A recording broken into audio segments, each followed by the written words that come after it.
Assalamualaikum warahmatullahi wabarakatuh. Bismillah sadri wa yassir li amri wahlul 'uqdatam min lisani yafqahu qawli. Pertama-tama saya perkenalkan diri dulu. Perkenalkan, nama saya Bapak Ari Alfiandi. Di sini saya akan menjelaskan tentang adab membaca Al-Quran dan adab keluar masuk masjid. Oke. Yang pertama kita akan mempelajari tentang adab masuk dan keluar masjid.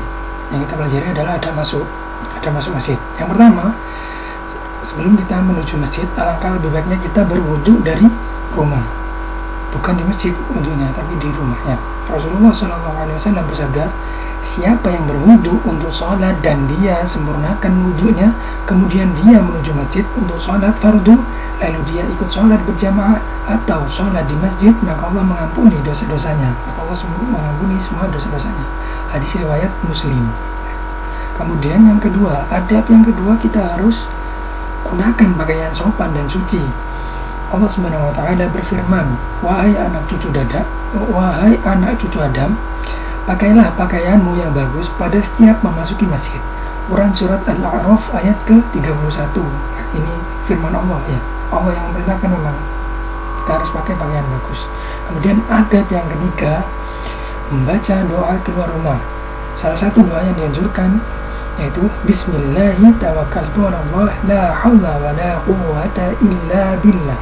Bismillahi tawakkaltu 'ala Allah la haula wa la quwwata illa billah. Dengan menyebut nama Allah, aku bertawakal kepada Allah, tiada daya dan kekuatan kecuali dengan Allah. Hadis riwayat Abu Daud nomor 5095. Kenapa kok itu dianjurkan? Karena memiliki keutamaan doa, yaitu jika seseorang keluar rumah lalu dia mengucapkan Bismillahi tawakkaltu 'ala Allah la haula wa la quwwata illa billah, maka dikatakan ketika itu engkau akan diberi petunjuk, dicukupkan dan dijaga. Setan pun akan menyingkir darinya. Setan yang lain akan mengatakan, bagaimana mungkin engkau bisa mengganggu seseorang yang telah mendapatkan petunjuk, kecukupan dan penjagaan. Hadis riwayat Abu Daud dan Tirmizi dan disahihkan oleh Al-Albani. Nah, di sini mari kita membiasakan diri untuk senantiasa membaca doa ini ketika kita akan keluar rumah. Terserah mau kemanapun ya, kita biasakan baca. Yang keempat, adab yang keempat, ketika kita menuju masjid, gunakan alas kaki yang berbeda, yang suci, dengan mendahulukan kaki kanan. Aisyah radhiyallahu anha, dia berkata, Rasulullah sallallahu alaihi wasallam suka memulai dari sebelah kanan saat mengenakan sandal, menyisir rambut, bersuci dan dalam semua urusannya. Hadis riwayat Bukhari. Maka semuanya kita harus mendahulukan yang kanan, seperti memakai pakaian, maka kita dahulukan yang kanan, memasang sepatu, kita harus mendahulukan yang kanan. Seperti itu. Kemudian yang kelima, berjalanlah menuju masjid dengan tenang. Rasulullah Shallallahu Alaihi Wasallam bersabda, apabila kalian mendengar iqamah, berjalanlah menuju sholat dan kalian harus tenang dan jangan buru-buru. Hadis riwayat Bukhari dan Muslim. Nah, mengapa kok di sini diperintahkan untuk tetap tenang ketika kita menuju masjid?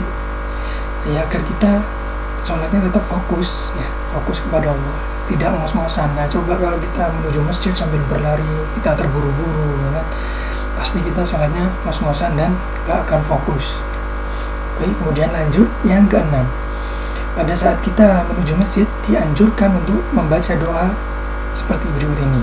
Allahumma ja'al fi qalbi nura wa fi basari nura wa fi sam'i nura wa an yamini nura wa an yasari nura wa fawqi nura wa tahti nura wa amami nura wa khalfi nura waj'al li nura. Ya Allah, jadikanlah di dalam hatiku cahaya, di penglihatanku cahaya, di pendengaranku cahaya, di kananku cahaya, di kiriku cahaya, di atasku cahaya, di bawahku cahaya, di depanku cahaya, di belakangku cahaya, dan jadikanlah aku cahaya. Yang ketujuh, lanjut.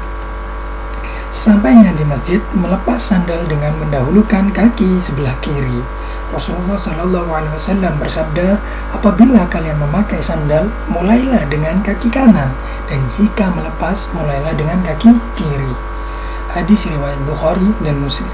Kemudian yang kedelapan, masuk masjid dengan mendahulukan kaki kanan, ya. Masuk masjid dengan mendahulukan kaki kanan.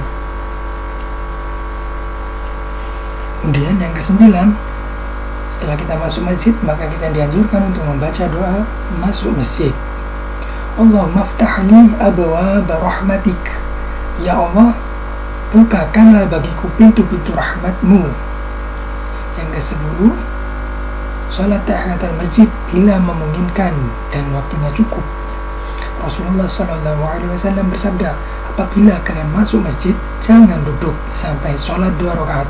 Hadis riwayat Muslim. Kemudian, ini ketika adab untuk keluar masjid. Yang ke-11, keluar masjid dengan mendahulukan kaki kiri.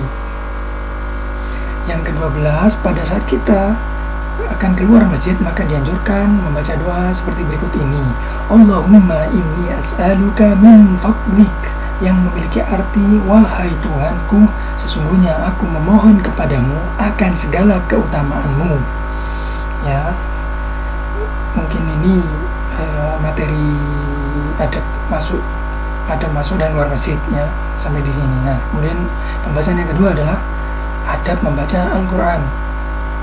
Ini perlu dicatat ya adik-adik semuanya. Materi yang saya jelaskan itu dicatat semua. Ini saya mengambil dari kitab At-Tibyan, ya, adab penghafal Quran, karangan Imam Nawawi.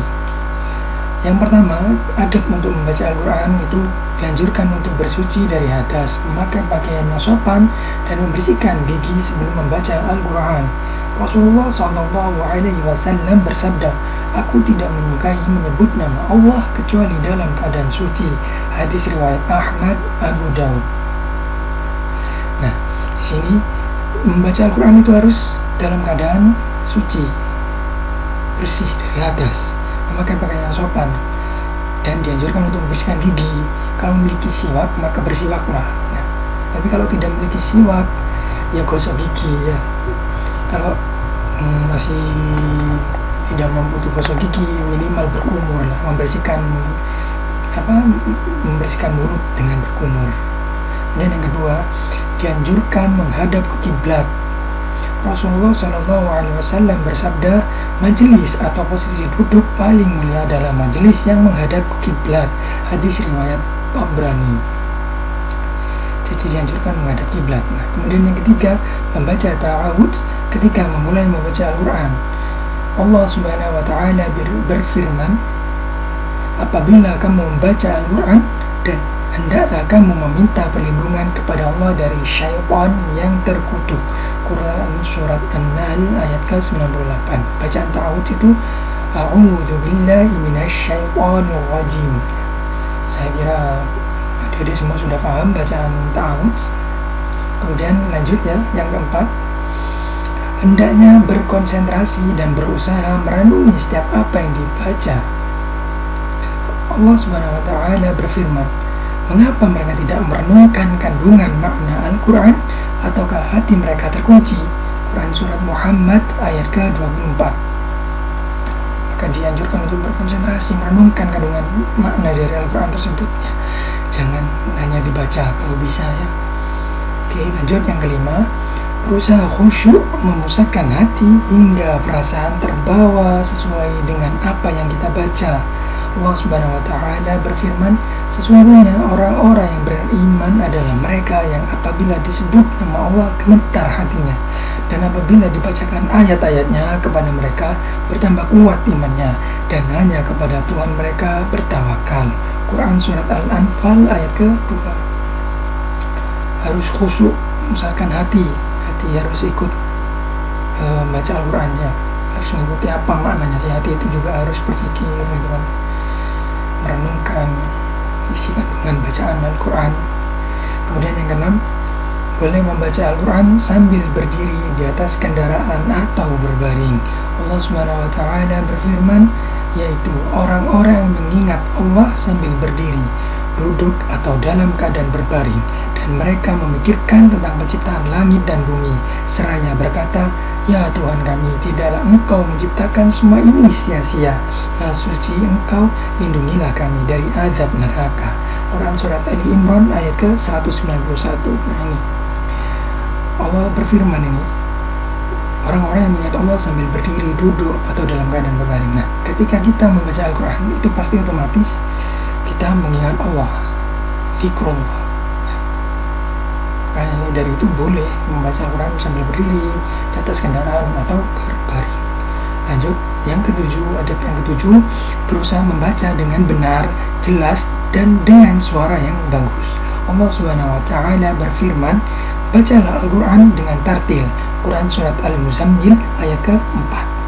Yang dimaksudkan, ini menurut tafsirnya, tafsir Ibnu Katsir, yang dimaksudkan membaca dengan tartil, ya, tartil ini adalah membacanya dengan pelan, jelas setiap hurufnya.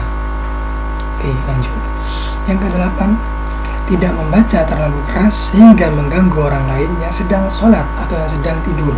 Rasulullah Shallallahu Alaihi Wasallam bersabda, orang yang sholat itu bermunajat dengan Tuhannya, maka perhatikanlah bacaan yang dia gunakan untuk bermunajat, dan jangan saling berlomba mengeraskan bacaan. Hadis riwayat Malik. Tidak membaca terlalu keras, ya, khawatirnya mengganggu orang yang sedang sholat atau orang yang sedang tidur. Yang kesembilan, Rasulullah Shallallahu Alaihi Wasallam telah melarang mengkhatamkan Al-Quran kurang dari 3 hari. Orang yang membaca Al-Quran kurang dari 3 hari, maka tidak akan dapat memahaminya. Hadis riwayat Ahmad, Abu Dawud. Jadi akan sulit memahami Al-Quran, makanya itu dilarang mengkhatamkan kurang dari 3 hari. Kemudian adab yang ke-10, melakukan sujud tilawah ketika melewati ayat sajadah. Rasulullah Shallallahu Alaihi Wasallam bersabda, wajahku bersujud kepada Tuhan yang telah menciptakanku, yang memberi pendengaran dan penglihatanku dengan daya dan upayanya. Hadis riwayat Nasai dan Abu Dawud. Nah, demikianlah materi yang bisa saya sampaikan. Untuk tugasnya, insya Allah nanti akan di-sharekan linknya melalui Google Form, ya. Adik-adik semua tinggal ngisi saja di Google Form tersebut dan langsung dimampukan di situ, ya. Bagi yang tidak memiliki handphone, bisa meminjam handphone temannya. Sekian materi yang bisa saya sampaikan. Kurang lebihnya saya minta maaf yang sebesar-besarnya. Assalamualaikum warahmatullahi wabarakatuh.